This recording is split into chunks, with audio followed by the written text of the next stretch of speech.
Welcome to the Gospel of Ben channel.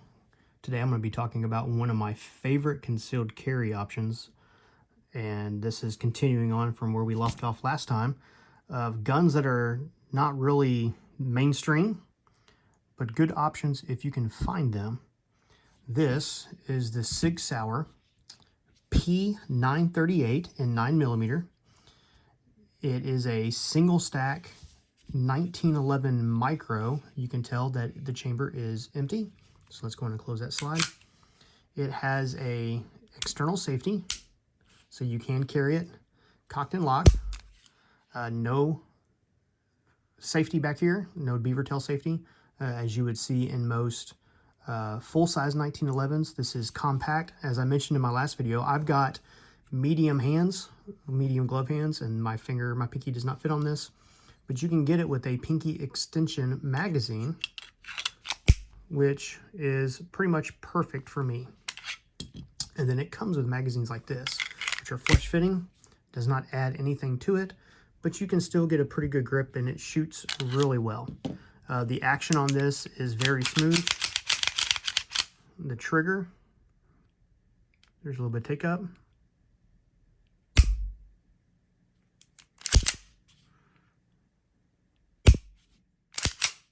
Reset.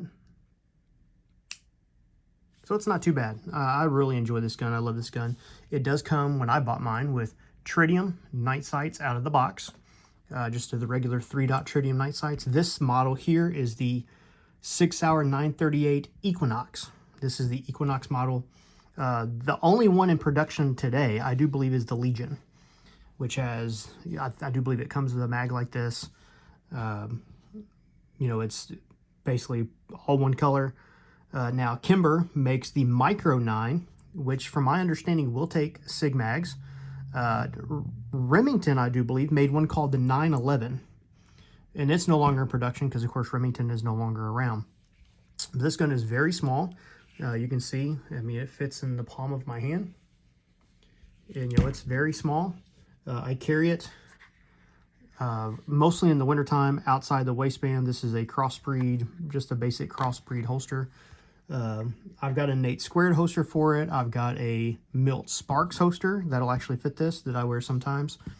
It just depends on what I'm wearing and the flavor of the day. But it just has your basic controls. It has the magazine release, which is reversible, so it'd be ambidextrous. It does have an ambidextrous safety on both sides.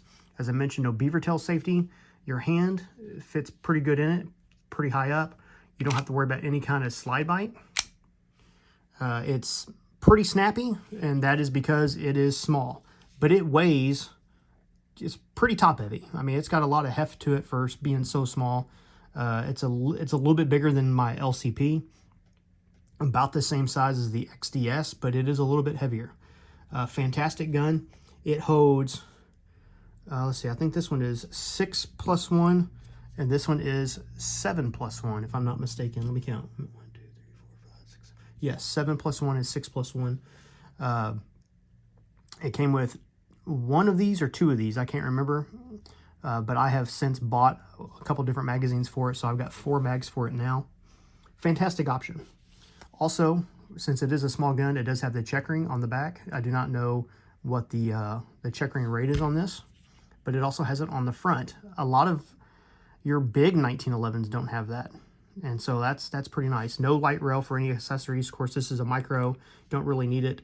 It does have some texturing here on the trigger, which does help.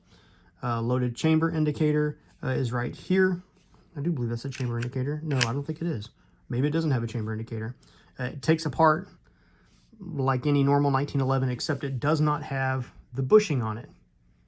So you just pop out the piece, you know, you slide it back to its spot,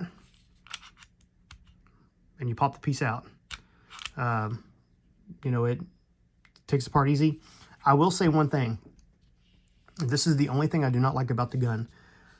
The spring on this is pretty long, and you have to get it through the piece here. Let me show you. I'll just take it apart and show you. If I can get it apart.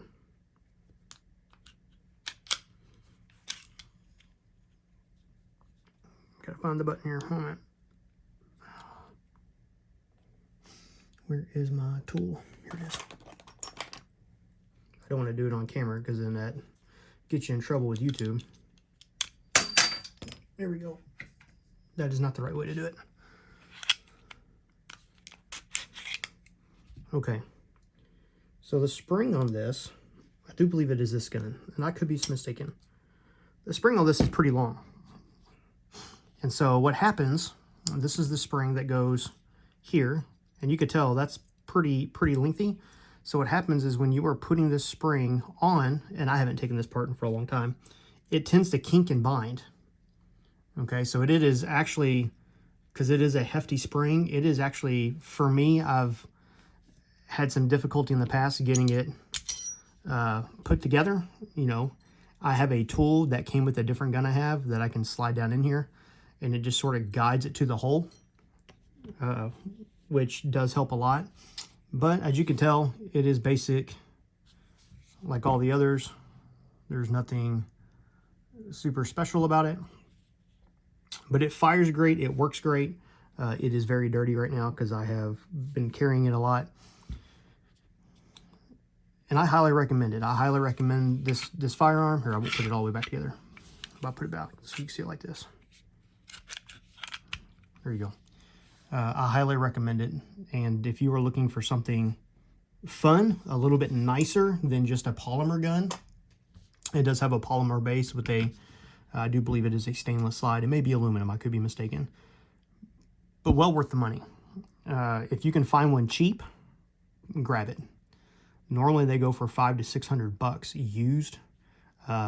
Finding a new one, since they are not in production anymore, is pretty difficult for this exact model. You can find the Kimbers.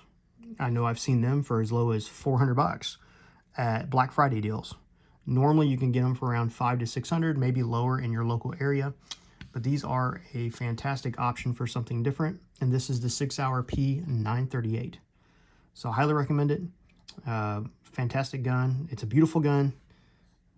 And if you have any questions, put them down below in the comments. Like and subscribe. I know my gun videos are not like some of the high-end people, but you know, I'm having fun with it and just showing you some of the interesting options that I've came across that I've enjoyed over the years. And hopefully you can learn something from it. And you know, some of these older guns you can't find videos on anymore, and people are like, man, I wish I could find this exact thing. If you have any questions about this gun, you're wondering how to put it back together, or you're wondering anything about it, I've got one, so I'll be more than happy to let you know. That, you know, there's no point you buying one to find out you don't like it. So if you have any questions, feel free to ask. Like and subscribe. Check the channel description for ways that you can help the channel, PayPal and Venmo. Thank you guys so much. The best way you can help is, of course, liking and subscribing. You guys have a great day. God bless, and I will see you next time.